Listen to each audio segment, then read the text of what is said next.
Watch out, it's a live mic. This is Mark McNeese in New York City, and you're listening to another edition of the Live Mic Podcast. Welcome to the podcast, everybody. This is Mark, and I'm in New Jersey while we're recording this. It's been raining the last couple of days. My guest today is Anne Stevens. Grace is on the line. How are you today, Grace? I am fantastic today. Thanks, Mark, for inviting me to be here.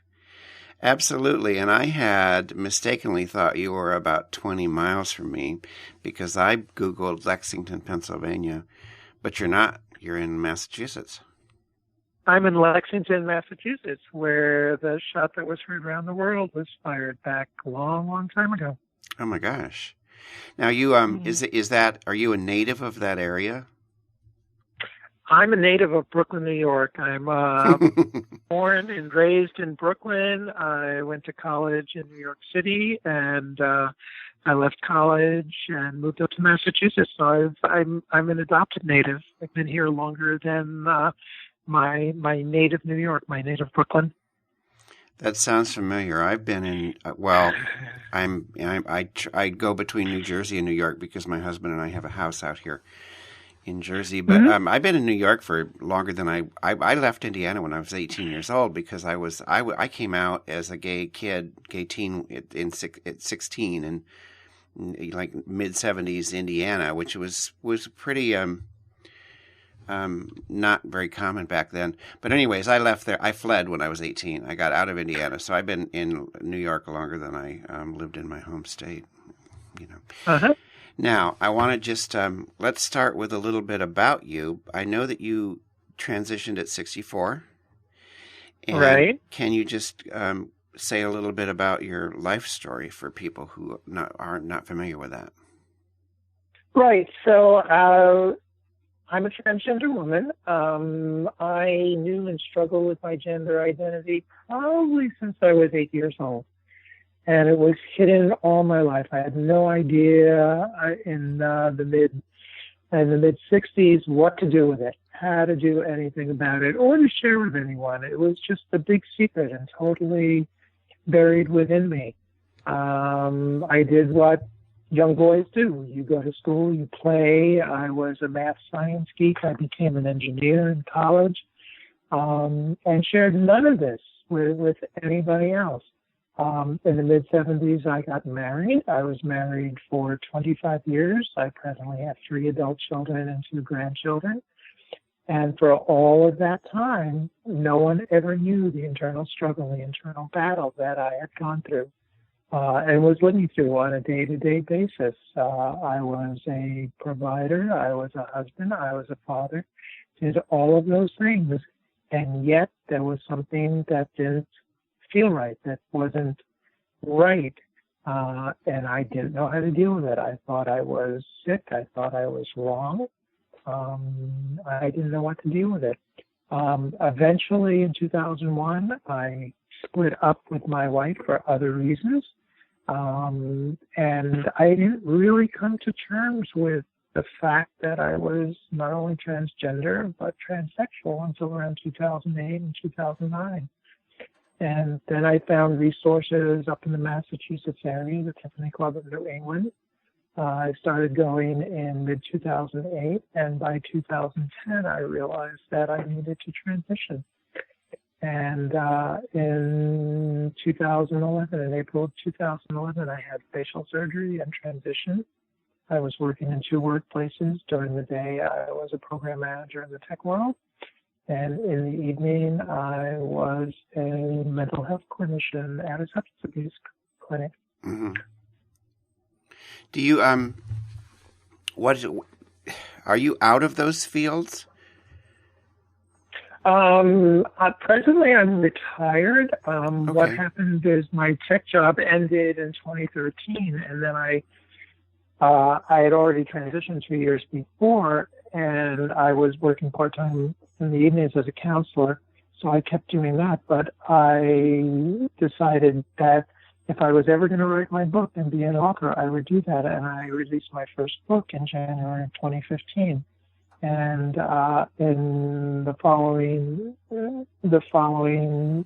few months, I decided I would spend my full time writing and promoting and create a speaking business. So I have a background of over 40 years in high tech as a design engineer, as an engineering manager. And since 2008, 2009, I went back to school at age 58 and got my master's in counseling at age 62. So I was dual careered, and I have skills that go from, being very technical, very engineering oriented, as a manager that, can create and lead and build teams. And then I also have acquired new skills where I can sit down with somebody and listen and be of help, be a coach, be a counselor. And it's two just completely different parts of my brain at work. Mm-hmm. One is telling people what to do, and one is being able to listen to people. And not only did I transition, my gender, but the transition of how I work with people and how I see people might even be a bigger transition in my life. Well, as somebody who is about to embark on a change in my own life, my job is ending at the end of July, which I'm actually quite happy about. I'm going to take the plunge because I don't want to get any older sitting in an office cubicle. I have nothing against office work. Millions of people do it. Millions of people enjoy it. Millions of people hate it. I happen to be one of the latter. But anyways, I'm making a big change, and I'm saying this is what I will be doing in my life, and this is what I will not be doing. So I'm always really encouraged to talk to people who make really significant changes. In the third act of their lives. Now, I want to talk about your book. I read it. I think it's great. It's called No, Maybe, Yes, Living My Truth. I know you have a new one coming out because I read that. But can you talk about your book and the one that's currently out, the genesis of it and publication? Right. So No Maybe Yes, Living My Truth, and the whole idea of No Maybe Yes came from my best friend who used to say that anytime she ever asked me anything, my first response was no. And hiding my whole issue around gender my whole life was one of the way I protected myself is not to get close to people. So there's the internal denial, that's the no, but there's also the relationship part that says, I dare not get close to you because if you find out my dreaded secret, you would not want to be with me. So there's a paradox at work here that says, although I need relationship, I would refuse to get a relationship for fear that I would lose relationship. And on one sense, it sounds quite crazy, but I think a lot of people have these kind of fears. So this whole idea of no, and then because I was in a relationship with this woman, and I eventually said, well, maybe I can do it. So I went from the denial, the negative, to maybe questioning, maybe it's okay. And then to eventually I said, yeah, maybe I can, yes, we can do this in there. But this whole process, what I found out, this no, maybe, yes, even though I got to an agreement with her, it was never satisfying for her because the whole process of going through no, then maybe, then yes, was really difficult. And I realized I lived my entire life like that around my whole identity of who I was. And it started to kind of make sense that, I probably am not the only one with that personality that we push people away. I push people away, or then I'll say maybe with no intent of ever getting back to them, just saying maybe I have to put them on a holding pattern and they'll forget they asked me to do something, or to do yes. And then I realized some people say yes all the time when they don't mean it. They're people pleasers. And I think that, when I started, learning more on how to become a therapist, how to work with people, and like many of my classmates, the reason we got into that was to work on our own stuff. So that's always very interesting, all the wounded healers there are in the world. But it was the idea that was around my gender identity. And I realized I could tell my story in such a way that I can go through the parts of the years of denial, the years of questioning, and what it took me to get to be self-acceptance. And my book really talks about the years of no, the years of questioning maybe, the years of yes, then the years of my self-acceptance. But I end up where the book is really not about me, but it's an invitation to the reader that says, what will it take for you to live your truth? Whose life are you living? So I think of the book, it's not just another memoir of a trans person. I believe that my book is really inspirational to anyone to really go inside and say, what is your truth? What are your fears of losses that you're going to have? And really, the best way to live your own life is to be that self-acceptance. And if people can't accept you, they're probably not the right people in your life. So I think of my book more as an inspirational, motivational, maybe even self-help book than just another trans memoir. Well, I completely agree with you. And like I was sharing earlier about the changes that I'm making in my life, you speak on relationships and you talk about authenticity, and there's a resonance there for anybody who wants to stop and say, how do I want to be in this world? What's true for me and what's not true for me? And so that's what I think it's fabulous, and it goes, it just goes beyond, saying, okay, this book is about a trans person's experiences. It's really much more than that, and it has an appeal beyond that. I'm trying to say it in a way that doesn't diminish, a trans memoir. I don't want to do that at all. But thanks so much. It's really interesting that, feedback I get from people in the trans community is I get a huge amount of thanks for being able to articulate some of the feelings they said they could never articulate before. And then people from the non-trans community say, thank you for explaining this to me, but even thank you so much for inspiring me to take that next step in my life. So, and I joke that says, hey, I'm an engineering by training in college. I didn't really ever take an English class. So I just feel blessed and like that I channel these writings. I don't know where they come from, but as long as these words flow through my fingers, I'm just loving doing this. Well, let's segue into that as a last topic. Is you're a Huffington Post blogger. And right. Yes, and you just had a new one out about what being a good man. A good man is hard to find, and all of that. I'd like to just talk or hear you talk about having been blogging for them for a while now, and what that experience has been like. It's been the most amazing experience. I think that the first blog came out, right after I published my first book in January of 2015. Just by some crazy miracle, I had hired a publicist, and somehow she gave me the name of the editor at Huffington Post. And I wrote this blog that was titled "Transitioning at Age 64." And it was in January 2015, and it was way before, the rumors on Caitlyn Jenner were coming out, but she was not out yet.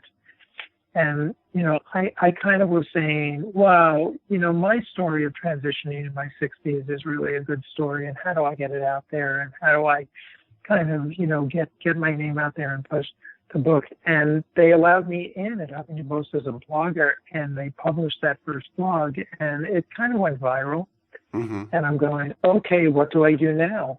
And then, then I started saying, can I write another blog? Will they accept it? And week by week, I was writing another blog. By the third week, I realized that I had a brand because everything is branded under My Transgender Life. Mm-hmm. And then each week, I just find that something inspires me, and I write 1,000 words. And I never know where that inspiration is going to come from. And I've moved from the time that says this is work to now this is, if something inspires me, I now just walk away from the computer and I'm able to sit and write. And I find either that when I go to Tiffany Club and I hang out with some of the girls that are there and something that they say, or I hear something on the TV or the radio, or when I do my morning walk and I'm on autopilot, something comes into my mind. And, last week I was on my morning walk and this whole thing about a good man entered my mind. And I usually start with a title. I do a title and then I sit in front of the computer and I just watch to see what flows out. And I usually do it in terms of an invitation to somebody with an idea. I integrate some little personal story. And I try to end up with another invitation to see how this impacts your life. And although everything is under the guise of my story, as I just happen to be a transgender woman, I could easily change my transgender life to my life and hope people say, wow, I get that story and I can drop my story in there. And it's become a pleasure rather than a chore for me to sit down and see where this goes week by week. And like when the idea comes, I start capturing the title, the idea. I write a start, and then I kind of will come back, for the next week and finish it up. Well, I think they're terrific, and I just want to add that it is a craft. Somebody might have the idea that, well, anybody can blog, anybody can start a blog because millions of people do, but writing a good blog post is like writing a good column. There is a craft to it, and some people are really good at it, and some people aren't. And I think you're one of the people who's very good at it, and elevates it to the column level. Thank you. They're delightful, and I know that you have a book coming out that's all your blog posts. Right. So my new book will be available on Amazon. We have a date that says it's not posted yet, but it will be published and available on August 13th, which happens to be my 69th birthday this year.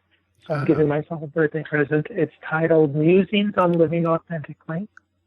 And it's a compilation of my writings on Huffington Post and elsewhere, in a few interviews and an explanation on how each blog came to be from 2015. So there are 50 blogs, a few interviews. There's an introduction talking about me and my life a little bit different than the first book. And I'm hoping that people who've liked my blogs will like to see the collection all in one place where they can just pick up anywhere, read them in order or read them out of order, and find the one that really inspires them or teaches them. Well, I don't doubt they will, and I want to just before we sign off, let people know your URL, your website URL, and anything else you'd like to let them know about how to find you. Sure, thanks, Mark. My website is at www.graceanne.stevens.com. So that's GraceAnnestevens.com.